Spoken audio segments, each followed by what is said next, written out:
Hi hobby friends, let's talk about blue. Beautiful, calming, rich blue. What a lovely colour. If this is your first video here, as always with this series, I really recommend at least going back and taking a look at the first video in the series. We're looking at what sort of things underpainting can do for mini painting, and that video explains a little bit about what that means and why even bother trying in the first place. Alright, let's get set up. We have a purple base going on this first guy. I don't want to put any pressure on this colour, but I have high expectations given its performance so far with underpainting. Also, I'm going to try turquoise. I'm hoping for a rich greeny blue that's still nice and deep with this one.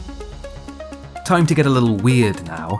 This red base coat will probably mix down to a chromatic black, but so long as we get a good gradient up to a solid blue highlight, that could still look pretty good, I think. One more crazy colour to try, this super punchy pink.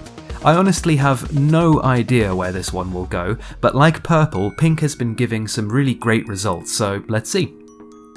Last of the base coats, and here's a colour that hasn't made an appearance in the underpainting series for a while, black. Actually, this is really acting almost exclusively as a base coat rather than an initial tone, since this guy is going to be the obligatory shiny. Highlight time now. I've been trying to use complementary or otherwise unexpected colours in the highlights recently, but want to keep the value pretty high so we maintain good contrast across the whole mini. For that reason, I'm going with sand yellow over the purple. Turquoise gets that acid yellow-green I've been playing with recently. This keeps us in the same corner of the colour wheel, but is so punchy I don't think that matters.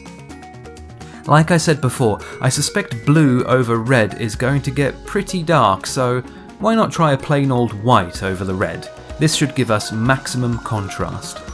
Peach goes over the pink, again keeping things analogous, just shifting the value and a little of the saturation. Looks kind of pretty as it is, to be honest. Alright, we're going full shine on the shiny this time. Leaving just a little pure black in the deepest shadows, I build up 3 layers of silver, from a dark gunmetal up to a super bright aluminium.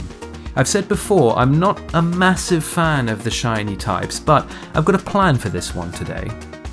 Alright, the blue for this time is, for the first time, not an ink. I finally picked up some of Army Painter's speed paints, and I'm eager to give them a go, so Highlord blue it is. Unfortunately, this paint doesn't seem to like going straight through the airbrush and ended up pretty speckly. I like the tone, so I'll definitely try it again, but maybe with just a little bit of thinning next time. We're almost at the reveal now, so let me take a second to mention that there's a Discord link below. Just a few of us in there at the minute, but I'm there most days chatting, and it's really fun to see what you guys are working on. Also, if you're enjoying this video, you can let the all-powerful algorithm know by tapping that thumbs up, and if you want to see more like this, the sub button can handle a good clicking too. I heard it even likes it. Every model, including the shiny, gets a matte varnish overcoat, and when that's done, it's all the usual highlight, detailing and basing work, and then... exciting spinny video reveal. I'm still desperately trying to find ways of presenting the minis that does justice to the colours, and this is what we're trying today. Of course, the camera doesn't really capture the magic. This purple is a massive success, with the shadows adopting an almost Yves Klein blue richness, and that sand highlight morphing into a gorgeous, understated aqua colour. It's a really interesting combo that you have to try for yourself. Here's the turquoise chap, and I'm not going to pretend that this guy is blue. Perhaps predictably he's ended up a green colour, but that's fine by me when the green is this pretty. We do get to something like a blue colour in the shadows, so turquoise might still be viable under blue with a different highlight colour, but otherwise just consider this guy a throwback to the green videos. Red now, and although it didn't quite go all the way to black, we did get to a really rich dark blue in those shadows. The highlight is a pretty plain blue though. I might have gone a little over the top, leaving some red in the recesses, particularly around the black, but I hope this illustrates what kind of interesting results you can muster with this sort of technique. Another really lovely, rich result that doesn't properly come across on camera from the pink guy here. I think I also prefer the peach to plain white for the highlight here. It's got a little more depth.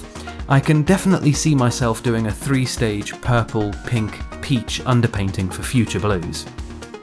Last but by no means least, Mr. Shiny. I really like this guy. By correctly building the macro shading with different metallics and then pulling the shine down to more of a brushed steel finish with the matte varnish, we've ended up with a shiny that makes sense at scale. Also, hard to resist Plasma Glow OSL and a good war face. Alright, that's your lot for this time. What do you think? Let me know in the comments below and get subbed if you want to see future installments of this little series. Cheers!